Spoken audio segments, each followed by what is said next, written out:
Assalamualaikum warahmatullahi wabarakatuh. Bismillah, alhamdulillah, wassalatu wassalamu ala rasulillah wa ala alihi wa ashabihi wa mawala, wa la hawla wa la quwwata illa billah. Asyhadu an la ilaha illallah wahdahu la syarika lah, wa asyhadu anna Muhammadan abduhu wa rasuluhu la nabiyya ba'dah. Allahumma shalli wa sallim ala sayyidina Muhammad wa ala alihi wa ashabihi ajma'in. Subhanaka la ilma lana illa ma 'allamtana innaka antal alimul hakim. Kaum muslimin dan dirahmati Allah Subhanahu wa ta'ala, di dalam hadis tentang Isra Mi'raj, Nabi Musa pernah menangis bertemu dengan Nabi kita, Nabi Muhammad Sallallahu Alaihi Wasallam. Apa yang membuat Musa menangis?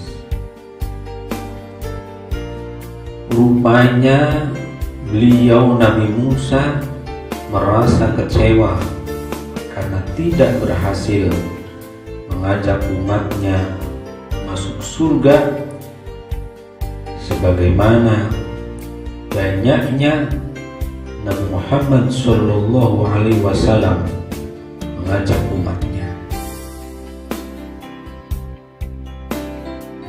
Kisah Nabi Musa alaihi salam di dalam Al-Quran memang kisah yang cukup unik. Kenapa? Pertama, kisah Nabi Musa mengambil sepertiga bagian dalam Al-Quran. Ini seperti yang diungkapkan oleh Rasulullah Sallallahu Alaihi Wasallam. Demi Allah, saudaraku Musa, kisahnya menghabiskan sepertiga dari Al-Quran. Al-Quran sendiri memang bagian terbesarnya berisi kisah dan sejarah. Dan di antara kisah-kisah itu yang terbanyak adalah kisah Nabi Musa yang sangat mengharu biru dengan Bani Israel. Bani Israel, kaumnya yang sangat legendaris itu, karena paling banyak maka edisinya pun paling lengkap. Ini bisa dilihat kisah Nabi Musa sejak kondisi sebelum lahirnya, lalu kelahirannya yang mengharukan, masa mudanya, bertemu dengan jodohnya, menerima wahyu, perjuangan melawan Fir'aun, sampai suka duka ngomong Bani Israel. Yang kedua, dan ini yang menarik, cerita panjang Nabi Musa dengan Bani Israel rupanya berisi tentang kegagalan mendidik kaumnya. Sebetulnya selama orang berupaya maksimal, sejatinya tidak pernah gagal.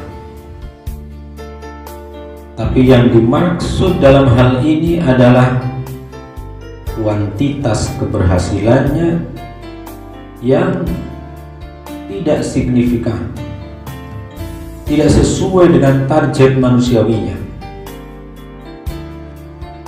Kisah tentang tangisan Nabi Musa menangis ketika bertemu dengan Nabi Muhammad Sallallahu Alaihi Wasallam dalam peristiwa Isra Mi'raj sesungguhnya membenarkan kesimpulan ini. Lalu apa yang ingin kita petik dari kisah ini? Banyak sekali. Di antaranya mengurusi orang bandel, mengurusi orang yang ngeyelan, itu memang membutuhkan kerja keras yang tidak ada akhir. Atau mengajak orang pada kebaikan itu memang bukan pekerjaan yang mudah. Hal ini sebagaimana sulitnya memaksa dan mendidik diri pada kebaikan, maka menularkannya pada orang lain juga merupakan pekerjaan yang sulit. Dalam kasus Bani Israel, padahal Allah Subhanahu wa Ta'ala telah menurunkan bermacam-macam bukti kebesarannya, baik secara langsung ataupun melalui Nabi Musa. Semua disaksikan langsung oleh mata mereka Bani Israel. Dari tongkat menjadi ular, dari tongkatnya Nabi Musa membelah lautan, batu yang memancar gunung, batu yang memancar air, gunung yang serupa hendak runtuh, macam-macam makanan lezat dari manna dan salwa yang diturunkan langsung dari langit. Ada pula awan yang melilingi dan melindungi dari panas. Sungguh sangat banyak sekali. Namun rupanya semua itu tak sanggup menyadarkan Bani Israel dari keangkuhan dan kekufuran. Belajar dari kisah Nabi Musa alaihissalam, pada akhirnya tugas kita adalah mengajak, berdakwah, menawarkan, mengarahkan.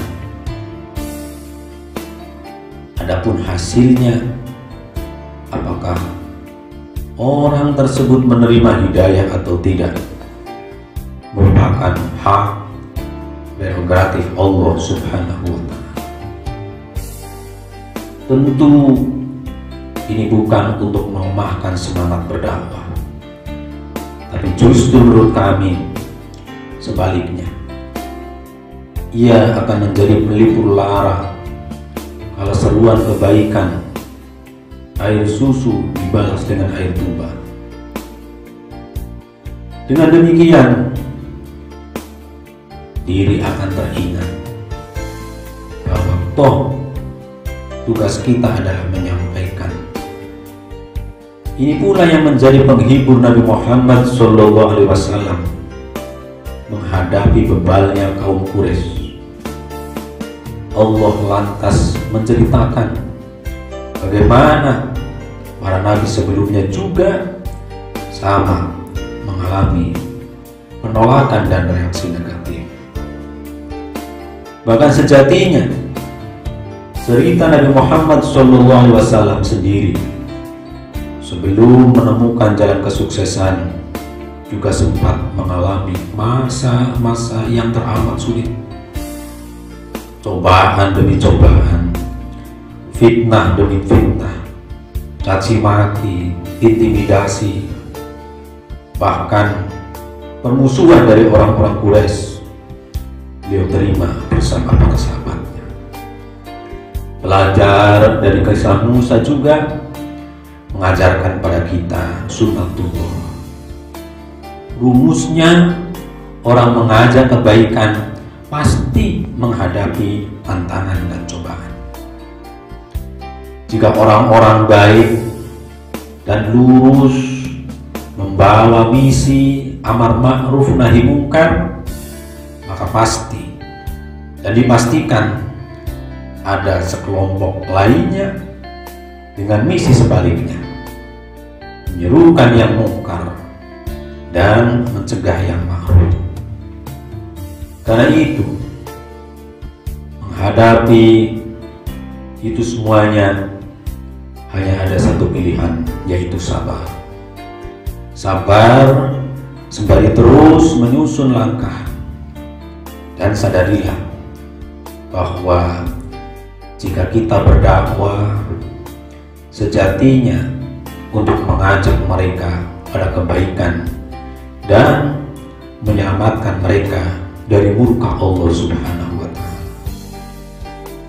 Rasulullah SAW mengingatkan kepada kita semuanya dengan sabdanya, "Inni lam ub'ats la'anan wa innama bu'itsu rahmatan."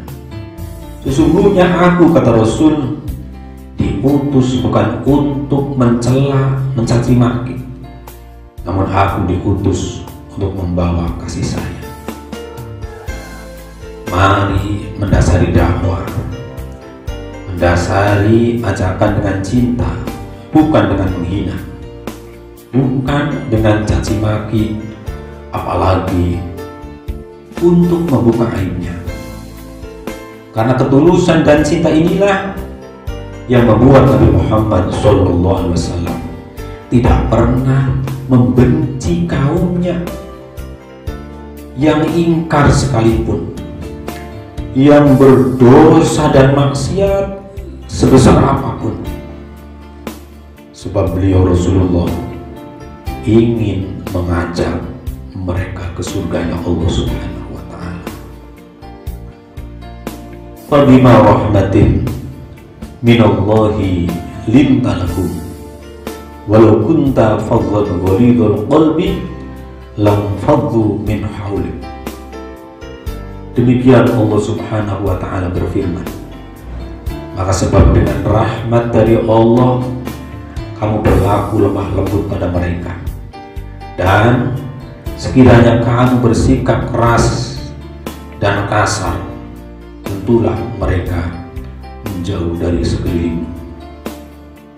Kaum yang hatinya keras dan kasar tidak bisa dirunakkan dengan kekasaran dan kekerasan pula. Karena jika itu yang dilakukan, atau jika kita bersikap keras dan kasar, maka niscaya mereka terpecah dan akhirnya menjauh dari sekeliling kita, dari dakwah kita. Mudah-mudahan ada manfaatnya. Astagfirullahaladzim. Wallahul muwaffiq ila aqwamit thoriq. Wassalamualaikum warahmatullahi wabarakatuh.